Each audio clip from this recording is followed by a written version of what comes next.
امراؤ جان ادا episode number 22۔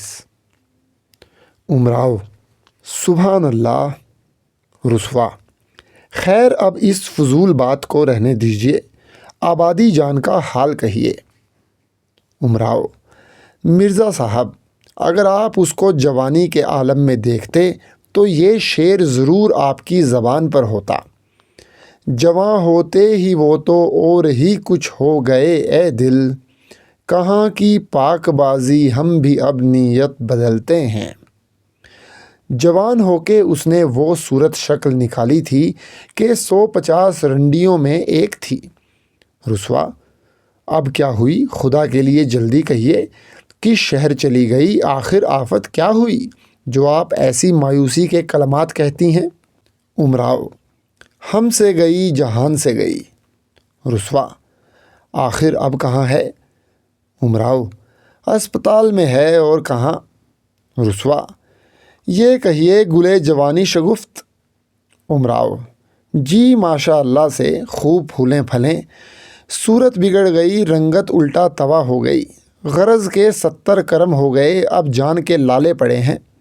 رسوا: یہ ہوا کیا تھا؟ امراؤ: اے ہوا کیا تھا، موئی لونڈے گھیری، سفلی چھچھوری، میں نے بہت چاہا کہ آدمی بنے مگر نہ بنی۔ میں نے کیا نہیں کیا، استاد جی کو نوکر رکھا، تعلیم دینا شروع کیا، مگر اس کا دیدہ ایسی باتوں میں کب لگتا تھا۔ جب سے جوان ہوئی میں نے کمرہ علیحدہ کر دیا تھا، شہر کے چند ذات شریف آ کے بیٹھنے لگے، دن گالم گلوچ دھینگا مشتی جوتم پیزار میں جاتا، ایک آفت برپا رہتی تھی، ناک میں دم ہو گیا تھا، کسی پر بند نہیں، جو آیا وارد۔ میں نے مارا پیٹا سمجھایا مگر وہ کب سنتی تھی، بچپنے ہی سے اس کی نگاہ بد تھی۔ اس زمانے میں بوا حسینی کا نواسہ جمن آیا کرتا تھا، اس سے کھیلا کرتی۔ میں نے یہ خیال کیا بچے ہیں کھیلنے دو، آخر کچھ ایسی باتیں آنکھ سے دیکھیں کہ جمن کی آمد و رفت موقوف ہوئی۔ ایک صاحب میرے پاس تشریف لایا کرتے تھے، ذرا خوش گلو تھے، میں گوایا کرتی تھی، ان سے چھیڑ چھاڑ شروع کی۔ وہ شریف خاندان تو تھے مگر طبیعت پاجی تھی، نہ میرا لحاظ کیا نہ اپنی حیثیت دیکھی۔ ایک دن سرے شام کیا دیکھتی ہوں، ڈیوڑھی میں آبادی سے باتیں ہو رہی ہیں۔ چھٹن صاحب: اری میں تو تیری صورت کا عاشق ہوں، ہائے آبادی کیا کروں، امراؤ جان سے ڈرتا ہوں۔ آبادی: ہٹو، ایسی باتیں مجھ سے نہ کیا کرو، ڈر کاہے کا؟ چھٹن نے آبادی کے گلے میں ہاتھ ڈال دیا۔ چھٹن صاحب: ظالم کیا پیاری پیاری صورت ہے۔ آبادی: پھر تمہیں کیا؟ چھٹن صاحب: ایک بوسہ لے کے۔ ہمیں کیا، مرتے ہیں جان جاتی ہے۔ آبادی: منہ 4 آنے تو دیے نہیں جاتے، مرتے ہیں میاں، مرتے سب کو دیکھا، جنازہ کسی کا بھی نکلتے نہیں دیکھا۔ چھٹن: 4 آنے جان حاضر ہے۔ آبادی: نگوڑی جان کو میں لے کے کیا کروں گی؟ چھٹن: لو، ہماری جان کسی کام کی نہیں۔ آبادی: اب لو باتیں نہ بناؤ، چونی جیب میں پڑی ہو تو دیتے جاؤ۔ چھٹن: واللہ اماں کی تنخواہ نہیں بٹی، پرسوں ضرور لیتا آؤں گا۔ آبادی: اچھا تو اب جان چھوڑ دو۔ چھٹن: اچھا تو ایک بوسہ تو اور دے دو۔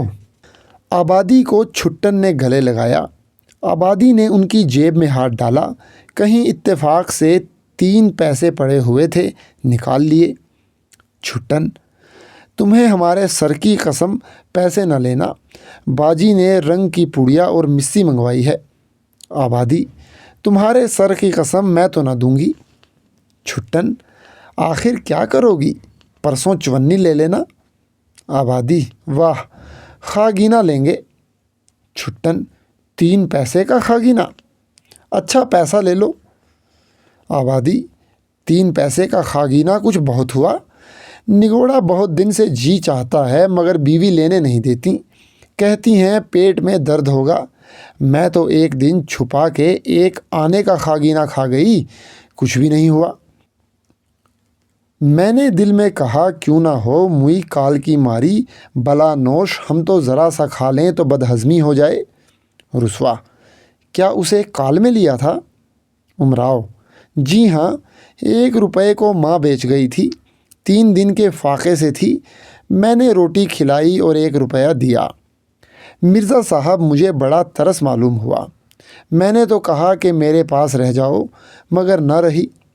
رسوا: کم وقت کبھی پھر آئی بھی؟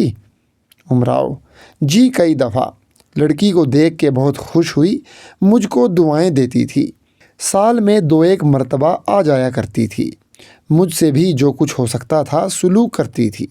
اب کئی برس سے نہیں آئی، خدا جانے مر گئی یا جیتی ہیں۔ رسوا: ذات کیا تھی؟ امراؤ: پاسن۔ رسوا: اچھا تو وہ قصہ تو رہ گیا، چھٹن نے چونی دی یا نہیں دی؟ امراؤ: میری جانے بلا، چھٹن کے جانے کے بعد میں نے موئی کو خوب کچلا، پیسے چھین کے چوک میں اچھال دیے۔ میرے کمرے کے برابر ایک اور چھوٹا سا کمرہ تھا، کوئی 2 روپے مہینہ کرائے کا، اس میں ایک رنڈی آ کے رہی تھی، حسنہ، ابھی جوان تھی، اس کی اور آبادی کی پرگت خوب ملی، دن بھر وہیں بیٹھی رہا کرتی تھی، ساری خصلتیں حسنہ کی اس نے اختیار کر لیں، جیسی وہ رنڈی تھی ویسے ہی اس کے آشنا۔ ایک آیا پاؤ بھر پوریاں تیل کی لیے چلا آتا ہے، دوسرا 50 آم 2 آنے سینکڑا کے لیتا آیا، کسی سے 2 گز نینوں کی فرمائش ہے، کسی سے مخملی بوٹ کا چونگا ہے۔ میلے تماشے میں 2-4 گرگے ساتھ ہیں، بڑے بڑے صافے بندھے ہوئے، کفدار کرنے یا انگرکھے پہنے ہوئے، کوئی دھوتی باندھے ہے، کوئی چست گھٹنا ڈانٹے ہے، ہاتھ میں لٹ ہے، گلے میں ہار پڑے ہوئے، بی حسنہ ٹھمک ٹھمک ان کے ساتھ چل رہی ہیں۔ ہرن والی سرا میں ایک بوتل ٹھرے کی اڑی، وہاں سے چلے تو جھومتے جھامتے لڑکھڑاتے گاتے ناچتے۔ بی حسنہ ابھی اس کے بغل میں تھیں، ابھی اس کے گلے میں ہاتھ، سرے راہ گالم گلوچ نوچم کھسوٹ جوتم جاتا ہو رہا ہے۔ اس حالت میں 2-1 تو رستے ہی میں گر پڑے، 3-4 میلے تک پہنچے، وہاں چرس پر دم پڑے، ان میں سے جو کوئی ہوشیار رہا اس نے بی حسنہ کو گانٹھ لیا اور یاروں کو دھتا بتائی، اپنے گھر لے گیا یا انہی کے کمرے پر آ کے ٹھہرا، اور یار جب میلے سے پلٹ کے آئے تو کمرے کے نیچے کھڑے چیخ رہے ہیں اور گالیاں دے رہے ہیں اور ڈھیلے مار رہے ہیں۔ بی حسنہ اول تو کمرے میں ہیں ہی نہیں، اور ہیں بھی تو بولیں کیوں؟ اتنے میں کوئی برق انداز چلا آیا، اس نے مجمع خلاف قانون کو برہم کیا، سب اپنے اپنے گھر کو چلے گئے۔ بس یہی انداز آبادی بھی چاہتی تھی، بھلا میں اس کی کب روادار ہوتی؟ آخر حسین علی، میرے پاس ایک نواب صاحب آیا کرتے تھے، ان کے خدمتگار کا نام تھا، کے ساتھ نکل گئی، اس کے گھر جا کے بیٹھ رہی، وہاں اس کی جورو نے قیامت برپا کی، گھر سے نکل گئی۔ میاں حسین علی ان پر لٹو تھے، بیوی کے نکل جانے کی انہیں کوئی پرواہ نہ ہوئی، مگر مشکل یہ درپیش ہوئی کہ اب کھانا کون پکاوے؟ بی آبادی کو چولہا پھونکنا پڑا۔ یہ اس کی کب عادی تھی؟ بہر طور چند روز یوں ہی گزرے، یہیں ایک بچہ جنی، خدا جانے حسین علی کا تھا یا کسی اور کا، 2 مہینے کا ہو کے وہ بچہ جاتا رہا۔ ادھر حسین علی کی جورو نے روٹی کپڑے کا دعویٰ کیا، 1.5 روپیہ مہینہ کی ڈگری ہوئی، 3 روپیہ نواب دیتے تھے، 1.5 روپے میں کیا ہوتا؟ اوپر کی آمدنی پر بسر تھی، اس میں بھی کچھ نہ چلی۔ بی آبادی کسی قدر چٹوری بھی تھیں، آخر میاں حسین علی کے گھر میں سے نکل کے محلے کے ایک لڑکے کے ساتھ بھاگیں۔ اس کی ماں پٹھانی کٹنی بڑے مشہوروں میں تھیں، جہاں 2-4 رلکندریاں اور رہتی تھیں، وہیں ان کا بھی ٹھکانہ ہو گیا۔ بی پٹھانی کی روزی میں کسی قدر وسعت ہوئی، منع برائے نام رہ گئے۔ میاں منع کے ایک پیر بھائی سعادت پٹھانی کو جل دے کے لے اڑے، یہ اپنی ماں کے پاس لے گئے۔ ان کی والدہ کو مرغیوں سے شوق تھا، مکان کے پاس ایک تکیہ تھا، وہاں مرغیاں چرا کرتی تھیں۔ بی آبادی ان کی حفاظت پر متعین ہوئیں۔ میاں سعادت کسی کارخانے میں کام کرتے تھے،